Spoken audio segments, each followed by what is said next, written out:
And good morning, ladies and gents.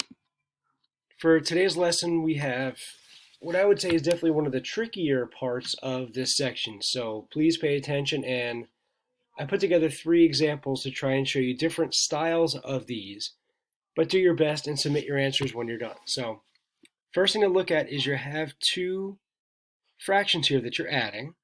So you're adding or subtracting, be aware that you'll see both, with unlike denominators.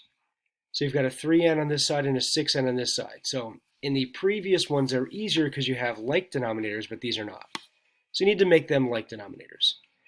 So what I do basically is take a look for both the numbers themselves. What number will 3 and 6 both divide into? Well, that's got to be 6. You could pick a higher number, but pick the least one to make it easier for you. And n both go into n. So we're going to use 6n as our common denominator. So take a look. So 6n, if that's our denominator, we can take 3n and then multiply that by 2 to get 6n. So then you take the top numerator, 5 times 2 as well, to give you 10. So basically multiply the top and the bottom here by 2 to give you 10 over 6n. On the right side, we already have a 6n, so that stays. And the numerator doesn't need to change, so that stays. Right, so the 6 over 6n stays 6 over 6n.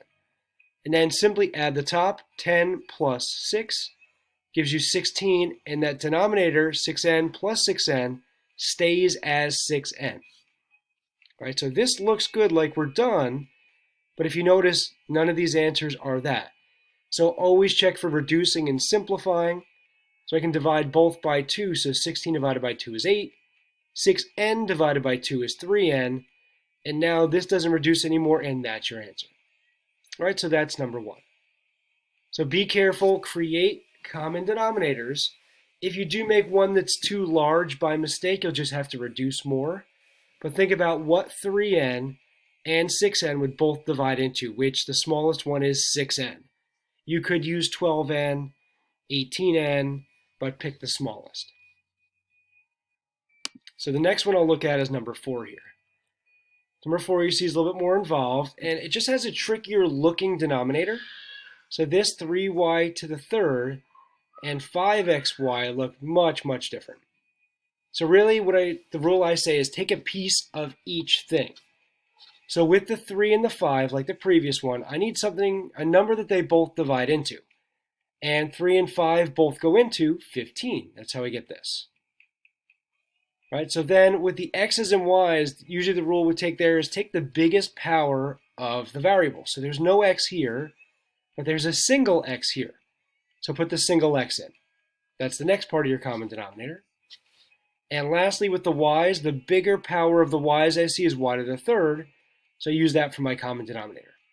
So my common denominator will now be 15xy to the third, right, from these 2 smaller denominators. And you'll see here's my other one here. So now we have to go through changing your denominators.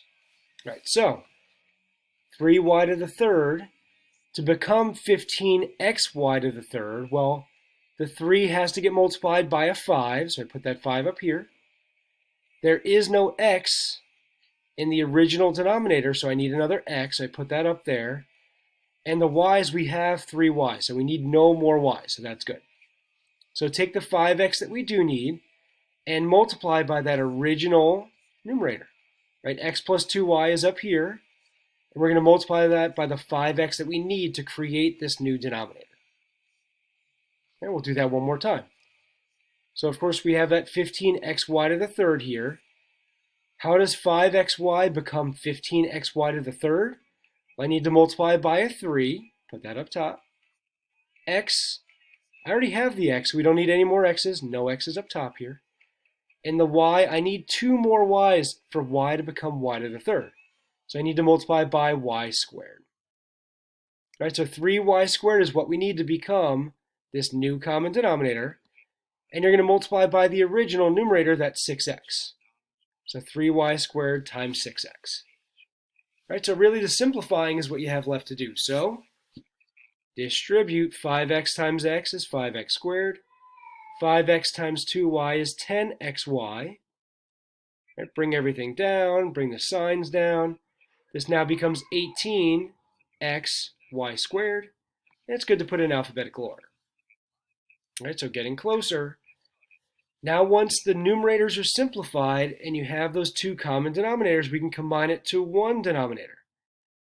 And make sure you bring down your signs. So ready? So 5x squared plus 10xy minus 18xy squared is now one big fraction.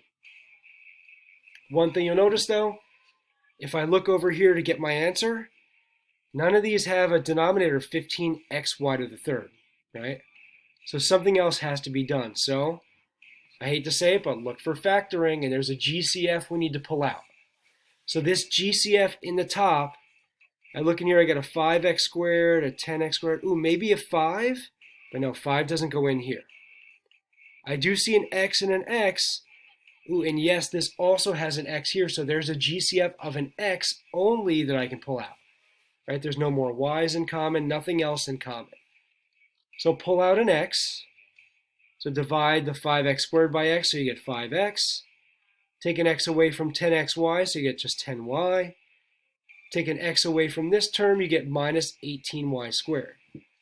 And it's all over that original denominator, and what we can do is cancel out the x, cancel out this x, and what happens is you're left with the numerator 5x plus 10y minus 18y squared, exactly what's here, over just 15y to the third. So you eliminate that x, your greatest common factor, from the top and the bottom, and now we're left with a fraction that's simplified and is choice A. All right, so that's a little bit more complicated. So see if that one makes sense, and I'll go through one more with you, which I have to pull up here. Hang on 1 second.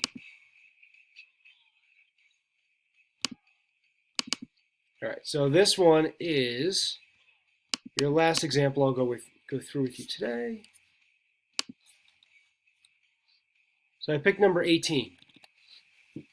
And let me see, I can shift this around just to get this a little bit better for you.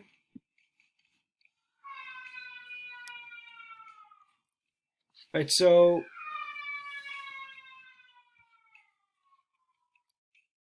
let's see. And yes, that's my daughter screaming in the background.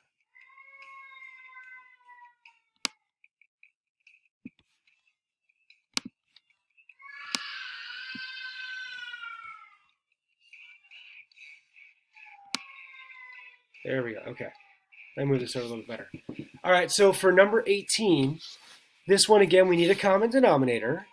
You've got a b plus 6 and a b minus 1, and now these binomials are a little trickier because you have to look to see if anything is in common with both. They both have a b, but since you have plus or minus, you can't really break these up. So what we're going to have to do is take each part and make it your common denominator. So b plus 6 is here, and b minus 1. You're going to multiply these. That is your new common denominator. Right? So b plus 6 turns into b plus 6 times b minus 1. You basically multiply your two denominators. So from there, we're going to change this 4b on top. That stays there. But we had a b plus 6 originally. We have a b minus 1 that we multiplied in your denominator. So now you need to multiply that in the top as well. So b minus 1 multiplies in the top. Right? The bottom part on the right, again, common denominators at b plus 6 and b minus 1. It just gets cut off here. But on the right side, we have b minus 1 already. That's here. We're multiplying by this new b plus 6. So the top also has to get multiplied by b plus 6. So you see the 2 from here times the new piece, the b plus 6. Right? So this is basically converting your common denominators. So now going down, right, b plus 6 and b plus 1 stays as your denominators, but we're going to simplify the top, your numerators. So 4b times b is 4b squared. 4b times negative 1 is minus 4b. And this minus, I'll just keep it here for now. Distribute in, so 2b plus 12 is there. And then we're going to drop this all down and create one big fraction. So now you'll see one denominator only. And we bring everything down. 4b squared minus 4b. Now watch this symbol. So remember, this minus is actually going to distribute to the 2b and it's going to distribute to that 12. So the minus 2b is there, but also minus 12. And that's a very common mistake. Be careful for that. So once you distribute and bring it down, again, your answer is not there. We're close, though. The only thing left are these two middle terms to combine on the top. 4b squared comes down because that's a b squared. It's not a like term to the other regular b's. But a regular b and a regular b, we have minus 6b, and bring down this minus 12. So remember to combine your common terms. Oops, let me bring that back. There we go. So bring these common terms back in, and everything is simplified. You've got your nice denominators, and now we have an answer that looks like that. So 4b squared minus 6b minus 12, which is the top. But wait, the bottom's reversed. That's okay. You can completely have the b minus 1 first or the b plus 6 first. So as long as it's reversed, that does not matter. So that's your answer for 18. That's B. Right, so these honestly do get more complicated, but watch the video, rewatch this video if you need, and take your time, and you can figure out which pieces are going to work. All right, so common denominators are the big key, but also distribute if you see these multiple pieces, and that should help you out as you're going through. All right, please let me know if you have any questions. Thanks.